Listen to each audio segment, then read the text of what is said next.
Yo mga pare ko, welcome back na naman sa ating Anime Tagalog Talakayan. And as you can see, mukhang wala nga tayong break ngayon dahil nga kakalabas lang ng panibagong chapter ng One Punch Man. One Punch Man Chapter 202. Kakatapos lang nating ihabol yung isang chapter tapos naglabas na naman na panibago. Kaya here we go at atin na nga agad umpisahan. At ang title nga ng chapter natin ngayon ay pinamagatang Divine Beast. Na ang cover page na to na nagpapakita na itong si Kalbo kasama ang kanyang alagang aso na si Ruber. So kung matatandaan nyo pa doon sa last panel ng chapter 201, dito nga ay nagpakitang gilas itong si Ruber at inatake ang dalawang halimaw sa himpapawid. Bang! Nakakaalinsabay nga niya na gumanting sa lakay ang dalawang halimaw na to sa ataking ginawa nitong ni Ruber. Boom! Sabayang sagupaan ng mga halimaw.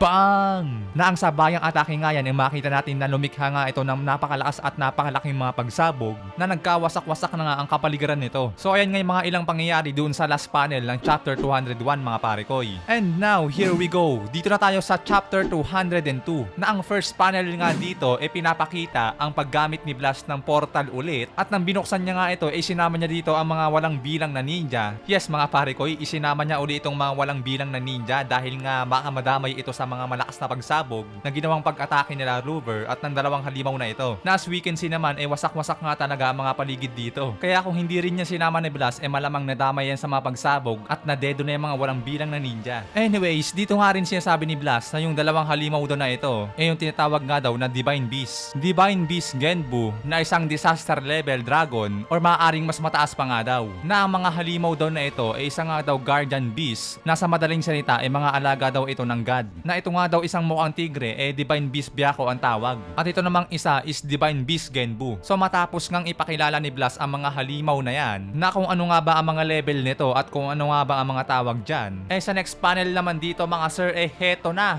Tumalon nga dito sa harapan ng mga halimaw ang pinakamalakas na kalbo habang daladala o bitbit niya nga dito si Ruber na kanyang sinasabi sa mga halimaw na to na wag nga daw o tigil-tigilan nga daw nila na tumahol sa alaga niyang aso na si Ruber. Kaya kalinsabay nga din yan dito na nga pumorma si Kalbo at susuntukin na nga o sasapakin na nga ang dalawang halimaw na to. Ngunit subalit datapwat bago nga mangyari ang bagay na yan bigla na nga lang napatigil o napahinto dito si Kalbo sa kanyang gagawing pag-atake. Dahil mula nga sa lupa may biglang ang lumabas na malakas at makapal na usok dito na dyan ngayon nabigla at nagulat nga din itong si Blast. Dahil nga ang usok na ito may pagkakahalin tulad nga daw doon sa usok na nangyari kay Garo. Doon sa mga oras na si Garo makakalaya na nga o makakawala na nga sa pagiging avatar sa kanya ng God. So parehas na parehas ngayon dito sa usok na nakita ngayon ni Blast. At kaya nga ang next panel naman dito mga sir heto na. Mula nga sa ibaba ang usok na ito biglang tumurupit pataas na ito nga mukhang papunta doon sa halimaw. Nakalinsabay naman ng pagtalsik ng usok na yan dito nga si Blast lilikha rin ng kanyang sariling pag-atake. At kaya nga ang kasunod na panel naman dito mga parekoy heto na. Bang! Si Empty Void pala ang biglang lumitaw dito sa itaas na ginawang pinag-i-slash ang mga halimaw na to. Punit-punit, hiwa-hiwa, dimensional slash. Bang! Nakalinsabay naman yan dito naman sa kabilang banda. Bum bum bum bum bum bum bum bum bum bum bang bang bang bang. Nandito nga rin si Blast na lumikha ng sarili niyang mga atake na nagpakawala nga ito ng pagkarami-raming giga gravity blow. Bam bam bam bam bang!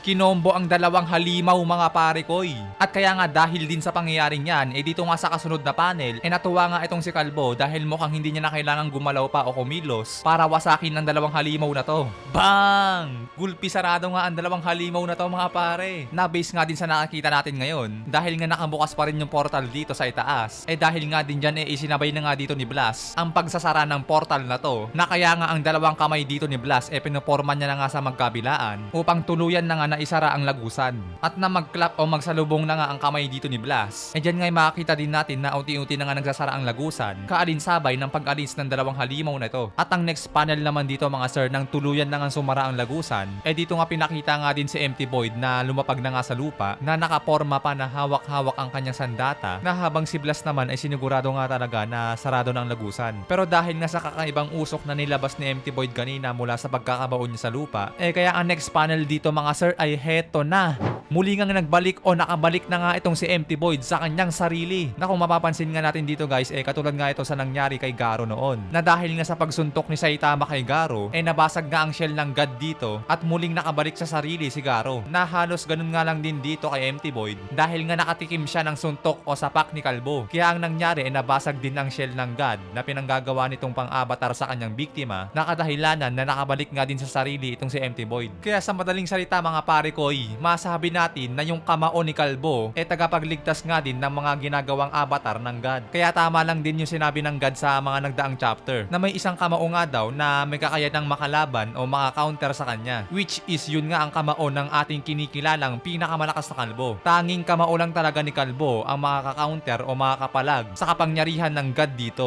Then yun nga balik tayo sa istorya nang mabasag na nga ang shell dito ng God kay Empty Void. Dito nga ay nagulat at tuwang-tuwa nga itong si Blast dahil nga bumalik na nga daw ang kanyang kaibigan. Bumalik na ang kanyang partner. Yes mga sir. At syempre kalinsabay nga din ng mga pangyayaring yan. Dito nga nagulat nga din yung mga walang bilang na ninja sa kanilang nakita at nasaksihan. Habang ang pinakamalakas na kalbo naman pinagsasabihan nga ang kanyang aso na wag na nga lang daw makikialam pa si Ruber sa mga pangyayari at ipaubaya na nga lang daw sa kanila ang mga ganitong problema. Kaya sa susunod wag na nga daw kakahul itong si Ruber. So ayan nga ang last panel para sa chapter na to mga pare koy at napakagandang redraw na naman neto. Dahil nga masabi natin na napakalaki nga ng potential ni Empty Void kung magiging kakampi nila ito at mababalik sa kanilang side. Dahil nga sa pagkakalam din natin itong si Empty Void ay matagal na nga rin kasama ni Blast na lumalaban sa God. So dahil nga good news itong pagkakabalik ni Empty Void masabi natin ngayon na magiging malaking tulong ito para makatulong ni Kalbo sa pagharap sa God. Kaya maybe sa next chapter na darating atin na nga masasaksihan ang tandem nila Blast at Void. Nadagdag pa natin dito sila Sonic at Flashy Flash na isa nga rin sa mga may bilang na ninja. So ayan nga guys ang ating Tagalog review para dito sa One Punch Man Chapter 202. Grabe nangyari sa akin dito kakatapos ko lang ihabol yung Chapter 201 tapos biglang naglabas ng 202. So grabe ba mga pare koy. Kaya hanggang dito na muna tayo guys. Maraming salamat sa inyo panonood. See you in the next chapter para sa ating kinikilalang pinakamalakas na kalbo. Hanggang dito tayo mga pare koy. Keep safe palagi. Anime Tagalog talakayan ng papaalam.